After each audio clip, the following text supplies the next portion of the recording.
Why did your mom think you was lying? She didn't think I was lying. She was trying to protect my brother-in-law. She didn't want him going to jail due to him having children with my sister. So your brother-in-law is the one that molested you? Yes, from the time I was in 6th grade up until I was in 8th grade. How old was he? He was around 32 at the time. When you was how old? I was about 12 or 13 at that time. What's up, YouTube? Atlanta Street Interviews, out here with another one. So we got a young lady out here today. Now, we've had you on this channel before, but you know, you kind of had a guy with you last time. It's a little bit confusing. And so, how you doing today? I'm doing fine. Okay. Are you homeless? Yes. Okay. How long have you been homeless? 1 to 2 years, but It's been on and off. On and off. Okay. When you're not homeless, where are you? How is there a roof over your head when you're not homeless? Well, one of my my friends, who is considered my family, lets me stay in one of their tents. In one of their tents? Mm-hmm. And that's out here on the street? Yes. Okay. Okay. How old are you? I'm 25. 25. All right. And so, what was it that happened 1 or 2 years ago that made you go from having a roof over your head to being out on the street? Well, it was a bad childhood to start off with. Okay, tell me about it. Well, from the time I was 5 up until I was 18, I got molested. Who was you molested by? Family members. Who specifically? Females and males. Just by females and males? Yes. So we talking about penetration or just touching? At first it started off with just touching, and then later on it became penetration. And so are we talking, you know, father, uncle, brother, cousin? Well, more like cousins that I didn't really like to be around and felt uncomfortable with. But yeah, cousins and, you know, family, friends or family. And that happened from the ages of 5 to 18? Yes. Did you ever tell anybody? I tried telling my mom and tried going to the police, but at one point my mom told the police I was lying. So they closed that case.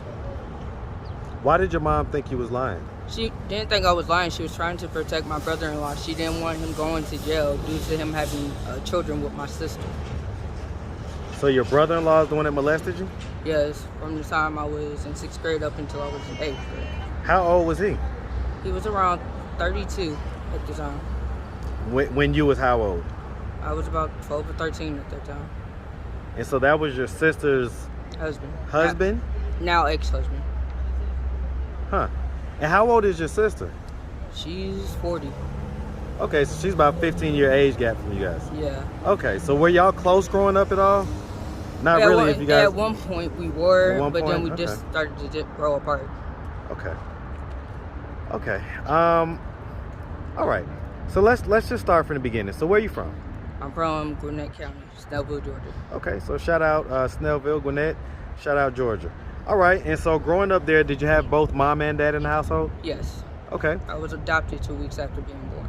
Okay, and so who you know as mom and dad is your adoptive parents? Yeah, the only parents I've ever known. Okay, so you've never met your biological parents at all? I met them both once. What age? I met my birth father when I was 8 and my birth mother when I was 18. And how did those meetings happen? Did they try to meet you, or was it happenstance? Or? Well, with my birth father, I didn't know I was going to meet him for the first time when I was 8. I guess they told him about my dance recital because I grew up doing ballet and stuff, and then next thing you know, a man who looks like me comes up to me and says he's my father, and I was happy. But then 2 days... How did that make you feel? It made me feel very happy to know that meeting my birth father for the first time. Because growing up, I always felt like I didn't belong with that family. I felt like I had other family members. Okay. And so, what was you gonna say that, you know, he met you, you guys met, and what happened? 2 days prior to that, he was murdered due to gang violence. You mean 2 days after? Yes. Wow. So 2 days after you met him, he was murdered. Yes. I'm sorry to hear about that. Yeah. How did the meeting with your mom happen? I did not know she was coming either. Came home one day, got off the school bus from cheerleading practice, and my mom was like, she has a visitor. And this lady started telling me her story, and I was like, and then I asked her, are you my mother? And she said yes. At one point I was shocked because I didn't want to believe it was my mother because she looked nothing like me. Because she had way... Technical difficulties, but where were we? Well, when I first met my birth mother, I didn't want to believe she was my mother because she looked nothing like me. But then when I looked at the birthmark she had and it was on the same shoulder as mine, I was like, that's my mom.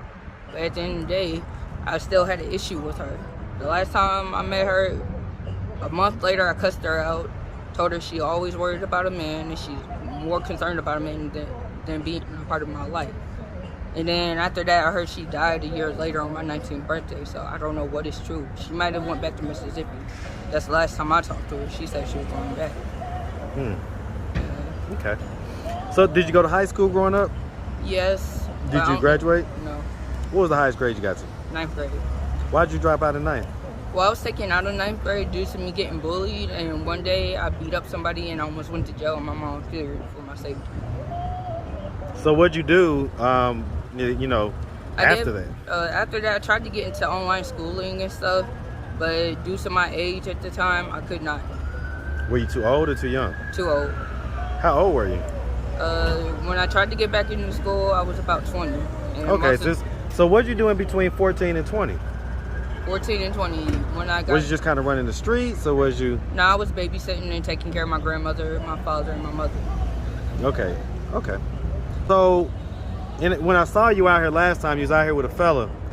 How's that fella doing? I have no idea. I came back out here 2 days after talking to him. I stopped talking to him. It's like it wasn't the same. I had to fear for my life. I felt scared around him. You felt scared? Yeah. Why is that? I don't know. It's just the vibe I was getting from him that he wasn't someone safe to do with. Okay, but you guys was having sex. Yes. But after that, I got checked and stuff. Okay. Yeah. And I guess also, one of the first, kind of popular videos that I had was a young man who was, at the time, he said he was bisexual, and he said that he had a girlfriend that went to Kentucky with him, and this and that and the third. He later told me that was you. I never went to Kentucky with him, but we were together for about 6 years. Wow, so you guys were in a pretty long relationship. Yeah. Why did that relationship dissolve? I don't know. I came out here and surprised him one day, and we, ended up going to the hospital, came out, and then the dude... Why'd you end up going to the hospital? I was suffering from migraine headaches. And then one day I realized he was inside and I didn't have nowhere to go. So I ran into the dude with the glasses and he said he'll give me a place to stay. Okay. Yeah. Okay.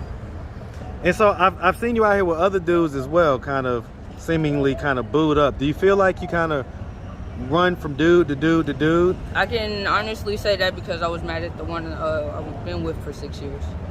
Because I found out after he stopped talking to me, he was cheating on me. He was cheating on you? From what I've heard from his friends, he's still doing things that... Cheating on you with men or women? I don't know. Did you know that he was bisexual when you guys were dating? Because we met in 2017. And so you was okay with him being bisexual? Yes, I was okay with him being bisexual because I was at the time as well. Did you guys ever have 3-ways or 4-ways or anything like that? That's one thing we agreed on we would never do. Okay. The reason that he stated that you guys broke up was because he was trying to get clean and you wasn't. That's a lie. When I first came out here, I was clean. Just clean? So let me ask, what history of drug use do you have? Well, at 18, I was on crack. Then later on, tried meth. And then after that, I decided to get clean. Okay, and so what made you try crack for the first time at 18? When I was 18, I was with somebody who was doing it. He never forced me to do it. But one day he asked, he was like, go on and hit it because I wasn't feeling too good. And he was like, it'll make you feel better. Was this an older guy or a guy around the same age? Older guy. How old? He was about, in his 40s. And you was 18? Yes. Okay. What effect do you think the molestation at such an early age has had on you with regards to the different guys and just the sexual nature that you've had? Let me ask you this, and this is a logistical question because you've been out on the streets. Have you prostituted? I have been prostituted. Okay, and so what's the lowest amount that you've charged? The lowest amount that I have charged, I'm gonna be honest, is $4.50. $4.50? No, $450. Oh, $450. Okay. Okay, so that's the lowest that you charge for someone to have sex with you? Yes. And people will pay that? Yes, it depends on what part of Georgia you are in. What part of Georgia would people pay that much money? Savannah, Georgia. Okay, so that's where you would do a lot of the prostituting at? Well, at one point when I first started prostituting, I didn't know anything about pimps. So I didn't choose to prostitute. It's just I ended up sleeping with a guy who was a pimp, not knowing he was a pimp, not knowing anything about a pimp. And I started getting pimped out, so I had no choice but to do it at the time. Okay, and so did you ever prostitute without a pimp? One time, but just I never, like out of survival type deal? Yeah, just to it get was money? a one-time thing. But after how much that, did you charge for that? At the time, I really needed it. It was $100. He offered it. I took it and went to go get something to eat and tried to find a place to sleep. Okay, was that protected or unprotected? That was protected. Protected. And so would you say that? Okay, so let me ask this. So when it comes down to it, and by the way, do you have any kids? No. No kids? And you've never been married? Huh? No. Never been married. Okay. All right. And so let me ask this. So if you could hop in a time machine, right? Hey, how you doing, sweetie? If you could hop in a time machine and you could go back to any age that you ever was, okay? Any age. But you only had 30 seconds to be back in the past. 30 seconds, any age. And what age would you go to and what would you tell yourself in those 30 seconds to try to prevent this outcome right now? I would go back to the day I first got molested at 5, and I would just told somebody right away. Okay, so you feel like that had a major impact on your life? Because after the first time of getting touched, I was confused and I didn't trust anybody. That's where I developed trust issues. And then since from that day, the last time you see me out here with a couple of guys, I have been booed up with a couple of them. But then after relapsing about 3 weeks ago on meth, I got myself clean the next day, and I haven't been around people who do.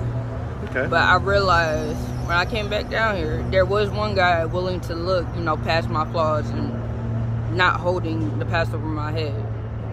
And he's a real cool guy. And so where's he at? He's at work right now. So why can't you stay with him? He stays in Gateway. He comes out here and checks on me from time to time. Okay, so he's homeless as well.